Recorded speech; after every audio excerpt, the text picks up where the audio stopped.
Wax on, wax on, wax off, wax off, and the kick heard round the world. I'm Peter Bielagus, and this is Money in the Movies.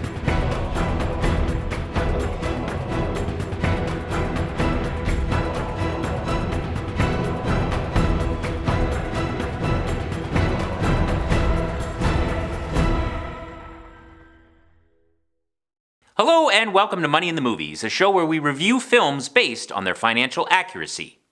Today's movie is The Karate Kid, starring Pat Morita, Ralph Macchio, William Zabka, and my very first on-screen crush, Elizabeth Shue. In the film, young Daniel Milton LaRusso, you didn't know about the Milton part, did you? Anyway, young Daniel Milton LaRusso travels with his mom across the country to California for what appears to be a fresh start. Ms. LaRusso easily settles into her new job. I'm going to be trained as a manager. Isn't that great? And Daniel is off to a good start with my very first on-screen crush, Elizabeth Shue. But soon Daniel learns that California is not all palm trees and sunsets. It seems that his interest in Allie... Allie, with an I. Oh, right. It seems that his interest in Allie has awoken the jealousy of Johnny Lawrence. Lawrence is the local cool kid who is also the All-Valley Karate champion and a member of that despotically dubious dojo, Cobra Kai. I can't hear you! Strike first, strike hard, no mercy, sir! Faced with multiple bullies, Daniel befriends the mysterious maintenance man, Mr. Miyagi. Miyagi. Oh, right, sorry, Mr. Miyagi. Mr. Miyagi is certainly more than he appears. It turns out, our mild-mannered, mustached maintenance man is also a martial arts master who takes young Daniel under his wing, training him in the art of karate. And in the process, Mr. Miyagi gets a lot of free labor in the deal, like free car waxing, free floor sanding, and free house painting. Mr. Miyagi also negotiates with Cobra Kai sensei John Kreese to end the bullying of Daniel and to settle all disputes at the under-18 All-Valley Karate Tournament. One by one, Daniel takes down the minions of Cobra Kai and eventually topples the King Cobra himself, Johnny Lawrence, with the famous crane kick. Daniel wins the tournament and goes off to make, well, a lot of money with the Karate Kid franchise. There is, however, an interesting and overlooked financial lesson in the first Karate Kid film. In the third act of the film, Daniel celebrates what I think is his 17th birthday with Mr. Miyagi. Side note, there is a bit of debate about how old Daniel is in the first movie. Because remember, in the third movie, he enters the under-18 All-Valley Tournament. So if he is 17 in the first film, is he 18 years old in the third film, thereby making him over 18 and unable to participate? I welcome your thoughts in the comments section. Anyway, on Daniel's birthday, the soft-spoken, sensitive sensei gives Daniel two gifts. The first present is a gi, a karate uniform, if you will, that will give Daniel the fashion fortitude he needs to fight in the All-Valley Tournament. Now, in 1984, when the film takes place, the going price of a karate uniform was, I don't know, 20 bucks, 40 bucks? Let's go nuts and say it was 100 bucks. That gift is no big deal. It's the second gift from Mr. Miyagi that is important to our discussion today. Mr. Miyagi gives Daniel a car, and not just any car, but a classic car, a 1947 Ford Super Deluxe, one that might be worth a lot of money. By giving Daniel Milton LaRusso this car, Mr. Miyagi might have triggered a gift tax. In the United States, whenever a large chunk of money moves from one person to another, like an employer paying an employee or a consumer buying a car, we often pay a tax on the movement of that money, maybe an income tax or a sales tax. And sometimes there can be taxes on a gift. The reason we have a gift tax is to prevent someone from avoiding another tax, the estate tax. The estate tax is a tax on money that will transfer to your heirs when you die. If there was no gift tax, but there was an estate tax, then a very wealthy individual could slowly begin giving away their money to their children in the final years of their life and avoid the estate taxes altogether. In 1924, when the first gift tax was enacted, that's what Congress was thinking. The gift tax was created not to raise revenue, but to minimize the avoidance of the estate tax. So, the gift tax and the estate tax kind of work together. You can't use one to completely avoid the other. Now, the gift tax has two parts. Part 1 is the annual exclusion, and Part 2 is the lifetime exclusion. The annual exclusion is an amount of money that you can give to anyone without having to report a word of it on your tax return. In the year 2022, the annual exclusion is $16,000. So for your birthday, I can give you a car, pay no taxes on that gift, as long as the car is worth less than $16,000. Heads up, I'm not going to give you a car for your birthday. I don't even know you, so I don't know when your birthday is. If the car was worth more than $16,000, I would have to report that gift to the IRS on a specific form called Form 709. But by the way, why is it called Form 709? Well, it turns out the name Form 708 was already taken. Form 709 is technically the United States Gift and Generation Skipping Transfer Tax Return.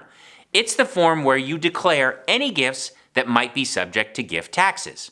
Under the annual exclusion, you can give anyone up to $16,000 per year without paying any taxes or filing any forms. Now remember, that's $16,000 per person. So you could give your daughter $16,000 a year, your son $16,000 a year, and your favorite YouTube personality $16,000 a year.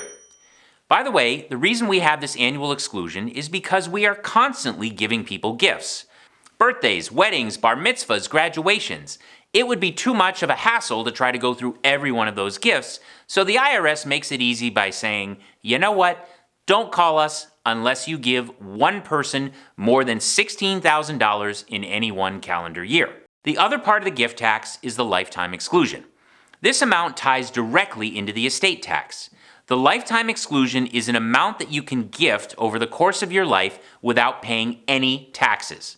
In 2022, that lifetime exclusion is $12.06 million. You can give away $12.06 million of your money without paying any gift taxes.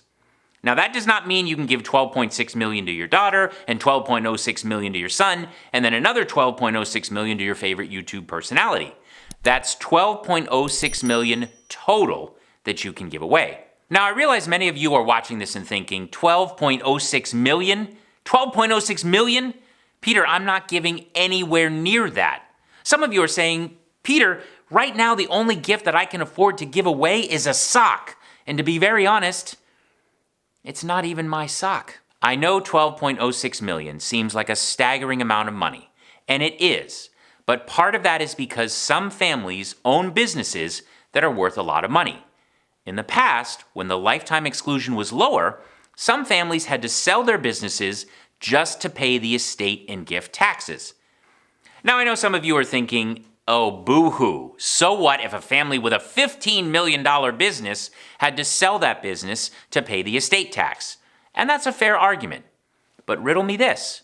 When a family has to sell their family business to pay the estate tax, who buys the business? Some people have argued that when families are forced to sell a family business to pay the estate or gift tax, the buyer of that family business was often a major corporation or a hedge fund. These folks argued the estate tax turned family businesses into corporate businesses. But the debate on how high or low the lifetime exclusion limit should be is another show. Just realize that in 2022, you have a lifetime gift/estate tax exclusion of $12.06 million and an annual gift exclusion of $16,000. Okay, now that we know part 1, the annual gift exclusion, and part 2, the lifetime gift exclusion, let's run an example. Let's say this year you give your favorite YouTube channel star a gift of $15,000. If you gave me that, and just for the record, I take cash, credit, check, Venmo, PayPal, you can even pay me in fruit art. Anyway, if you gave me $15,000, then no taxes would be due since the amount you are giving me is below the annual exclusion of $16,000. You could give me that much money every year as long as you are below the annual exclusion, and you would never have to worry about any taxes or forms. But now let's suppose you gave me $20,000. Well, $16,000 of that gift is exempt from the annual exclusion, but $4,000 is not. You have two options of how to treat that $4,000. One, you can simply pay gift taxes on it in the year that you gave it to me, or you can subtract that $4,000 from your lifetime exemption. Now, I know $4,000 against the lifetime credit of $12.06 million seems like a drop in the bucket, and it is, but this is how it works. When your gift exceeds the annual exclusion, you lose dollars from your lifetime exclusion. By the way, if you did give me a gift of $20,000, you would need to file Form 709, disclosing that you gave me more money than the annual exclusion of $16,000. And on this form, you would have to disclose whether you are going to pay the gift taxes or subtract the $4,000 from your lifetime exemption. While the lifetime exemption is over $12 million, it wasn't always that way. In the year 1984, when Mr. Miyagi gave Daniel the car, the lifetime exclusion was $325,000, and the annual exclusion was $10,000. The car that Daniel received was a 1947 Ford Super Deluxe convertible. It looks like it is in good condition, but without knowing the mileage on it, it's next to impossible to determine the price of that car.